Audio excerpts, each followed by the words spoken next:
Khoa bun ఇది కేవలం sweet కాదు, లాస్ట్ 4-5 డేస్గా తెలుగు రాష్ట్రాలను కుదిపేస్తున్న ఒక తీవ్రమైన సమస్య. ఇదేంటో తెలుసుకుందాం అనుకుంటున్నావా? అంతకన్నా ముందు మన పేజ్ని ఫాలో చేయి ఇలాంటి డైలీ అప్డేట్స్ కోసం.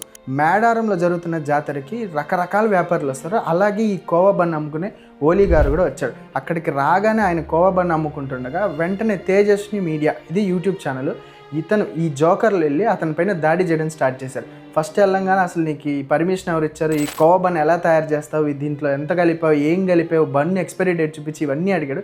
దానికంటే ముందు మీరు ఒక్కసారి నేను కింద ఈ విజువల్ ప్లే చేస్తాను చూడండి. అతని పేరు అడిగాడు. అతని పేరు అడగంగానే ఆయన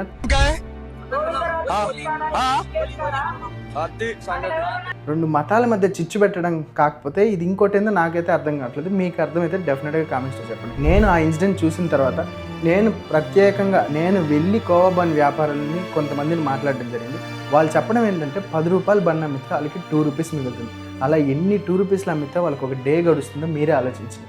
అంత చిన్న వ్యాపారి మీదకి వెళ్ళి 10-15 మంది ఒక్కసారిగా దాడి చేసి జనాలు కూడా మర్చిపోయారు. మనతో పాటు ఉండి మనకు చిరు ఆహారాన్ని అందిస్తున్న ఒక చిరు వ్యాపారి పైన మనం దాడి చేస్తున్నానే సామాజిక స్పృహ కూడా మర్చిపోయి ప్రతి ఒక్కరు దాడి చేయడం స్టార్ట్ చేశారు. ఒక్కసారి ఆ విజువల్ చూస్తే మీకు ఖచ్చితంగా కళ్ళు చెమ్మగిల్లడం ఖాయం. సో ఈ ఇన్సిడెంట్ మీద మీకు ఒక వీడియో కావాలంటే డెఫినెట్గా కామెంట్స్లో వేస్తాను చెప్పండి. నేను పిన్ టు పిన్ డీటెయిల్ నా ఒపీనియన్ మీకు షేర్ చేస్తాను. This is Prithviraj Kane works signing of.